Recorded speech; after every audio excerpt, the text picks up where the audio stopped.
মোবাইলের কারণে বাচ্চাদের কি কি ধরনের সমস্যাগুলো তৈরি হচ্ছে আমরা সেটা নিয়ে একটু সংক্ষিপ্তভাবে আলোচনা করব। প্রথমত, অতিরিক্ত মোবাইল ইউজের জন্য তার ভীষণ প্রবলেম হচ্ছে, অর্থাৎ কম দেখতে পাচ্ছে, পাওয়ার কমে যাচ্ছে এবং তাকে সেজন্য হাই পাওয়ারের গ্লাস ইউজ করতে হচ্ছে। দ্বিতীয়ত যেটা হয়, তার সামটাইমস হিয়ারিং প্রবলেম হয়, কারণ অনেকেই আছে সারাক্ষণ কানে ইয়ারফোন দিয়ে মোবাইলটি ইউজ করতে পছন্দ করে অনেক বাচ্চারা। সেই সাথে কমে যাচ্ছে তার কমিউনিকেশন স্কিল এবং রেজাল্ট খারাপ হয়ে যাচ্ছে ধীরে ধীরে। এই যে প্রবলেমগুলোর কথা বললাম, এগুলো যে কোনো বাচ্চার হতে পারে, সেটা সেই বাচ্চাটি স্পেশাল হতে পারে কিংবা জেনারেল একটি বাচ্চা। বাট অনেকেই প্রশ্ন করেন যে মোবাইল ইউজের জন্য কি অটিজম হচ্ছে? না, মোবাইল ইউজের জন্য অটিজম হয় না। বাট একটা ছোট বাচ্চার যখন আমরা যদি বুঝতে পারি যে এই বাচ্চাটি মাইল্ড অটিস্টিক চাইল্ড, সেই ক্ষেত্রে যদি সেই বাচ্চাটিকেও আপনি মোবাইল দেন, তার এই অটিস্টিক যে সিমটমসগুলো আছে, সাইন সিমটমসগুলো আছে, এটি বেড়ে যেতে পারে।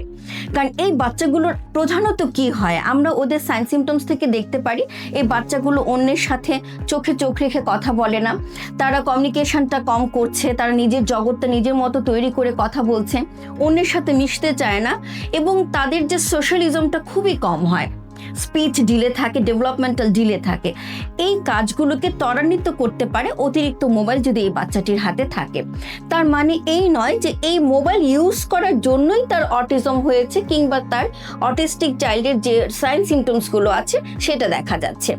শুধুমাত্র যে স্পেশাল চাইল্ড অথবা বাচ্চাদেরই প্রবলেম হচ্ছে তা কিন্তু না, আমরা বড়রাও যখন অনেক সময় ধরে মোবাইল ইউজ করছি সেই ক্ষেত্রেও আমাদের অনেক প্রবলেম দেখা যাচ্ছে। তার মধ্যে ভিশন লস একটি প্রবলেম, হিয়ারিং লস একটি প্রবলেম এবং সেই সাথে আমাদের যে কর্মদক্ষতা, আমাদের যে কর্মক্ষমতা সেটিও কমে যাচ্ছে।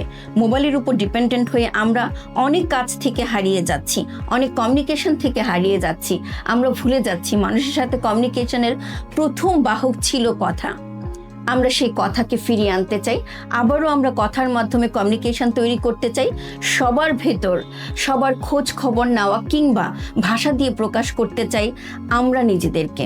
ধন্যবাদ আজকের জন্য।